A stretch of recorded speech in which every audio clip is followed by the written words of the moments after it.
रिया, जैसे अभी जो आउटलायर का सिलेक्शन प्रोसेस चल रहा है वो तो अभी 24 जून से लाइव टेस्ट होने वाला है।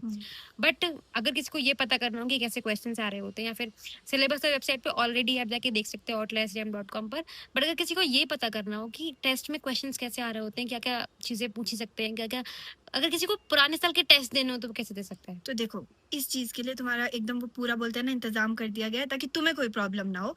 कि जैसे तुम जेई मेन जेई एडवांस के लिए पीवाईक्यूज देते हो, ताकि तुम्हें पता चले कि क्वेश्चन कैसे पूछने वाला है। सिमिलर वे में आउटलायर्स के जो प्रीवियस ईयर पेपर्स थे, उनको भी हमने सेम उसी टेस्ट फॉर्मेट में तुम्हारे लिए अरेंज कर दिया है, जैसा टेस्ट तुम एक्चुअल 24 जून को देने वाले हो। तो उससे पहले तुम प्लेटफॉर्म से फेमिलियर हो लो, तुम सारी चीजें देख लो कि कैसे क्वेश्चन अटेम्प्ट करना है, टाइमर कैसे चल रहा होगा, सबमिट कैसे करना है। वो सारी चीजें तुम प्लेटफॉर्म पे जाके अभी भी रिव्यू कर सकते हो, या प्रॉपरली जाके एज टेस्ट दे सकते हो। तो उसका भी जो लिंक होगा ना, वो तुम्हें आउटलायर्स रियाम की वही जो डैशबोर्ड ओपन होता है रजिस्ट्रेशन के बाद, उसी पे मिल रहा होगा, जैसे तुम्हें एग्जैक्ट रिटर्न टेस्ट का लिंक मिल रहा होगा। हाँ, और क्योंकि जो ये सारे टेस्ट होने वाले हैं वो बीइंग गाइडेंस के खुद के प्लेटफॉर्म पे Platforms होने पे। वाले हैं, तो अगर आप टेस्ट से पहले उसको एक बार देख लेते हो ना कि कैसे कैसे चीजें उस पर प्रोसीड कर रहे हो, तो कैसे कैसे टेस्ट देना है, क्योंकि जब आप टेस्ट दे रहे होगे तो आप स्क्रीन चेंज नहीं कर सकते हो, आप टाइप चेंज नहीं कर सकते, तो अगर आप टाइप चेंज करोगे तो कैसे कैसी चीजें हो रही होंगी। आप सारी चीजें से एक बार अकस्टम्ड हो जाओ ना, तो आप एक बार वो सारी चीजें आपके लिए नई नहीं होंगी, और आप ऐसे नहीं सोचोगे कि टेस्ट में मेरे से कुछ गलत हो गया टेक्निकल ग्लिचेस की वजह से।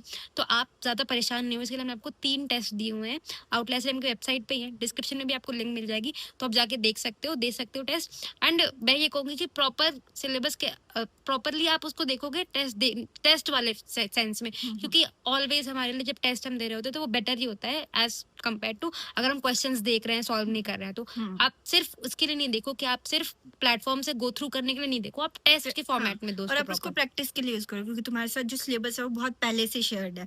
तो वो सिलेबस तो तुमने रिवाइज कर लिया होगा, अब उसको टेस्ट करो, जैसे मॉक टेस्ट में चीजें कर रहे हो, तो वो सारी चीजें करो, उसको अच्छे से यूज करो। एंड डेफिनेटली तुम्हें वो टेस्ट के लिंक्स तभी विजिबल होंगे जब तुमने रजिस्टर किया होगा। तो अगर रजिस्टर नहीं किया है तो outliers.com पे जाके पहले आउटलायर सिलेक्शन प्रोसेस के लिए रजिस्टर कर लो, वहीं पे ऑटोमेटिकली लिंक्स मिल रही होंगी, एंड देन तुम्हें उनको ओपन करके टेस्ट देना। हाँ, और ये कम्प्लीटली एक्स्ट्रा है, ये कोई कंपलसरी चीज नहीं है कि आप आउटलायर्स के टेस्ट के पहले आपको आउटलायर्स मॉक टेस्ट देने नहीं देने, वो आपके लिए, बट आपके एक प्रैक्टिस के लिए हमने दे दिए हैं, क्योंकि बहुत सारे स्टूडेंट्स पूछ रहे थे कि कैसे क्वेश्चन आ कैसे रहे होता है, होते हैं। और बहुत सारे लोगों के लिए चीज़ नई भी होती है, क्योंकि आउटलायर सिलेक्शन प्रोसेस में बहुत बहुत सारे स्टूडेंट एंड मेजोरिटी स्टूडेंट नए होते हैं, जिनको पता भी नहीं होता है। तो आपको पता रहे चीज़ें, इसलिए जस्ट ताकि आपके माइंड में वो रहे कि ठीक है ऐसे करना होता है, या समझ आए, ताकि एग्जैक्ट एग्जाम वाले दिन गलती हो के तुम ये रिग्रेट ना करो कि मुझे ये तो पता ही नहीं था।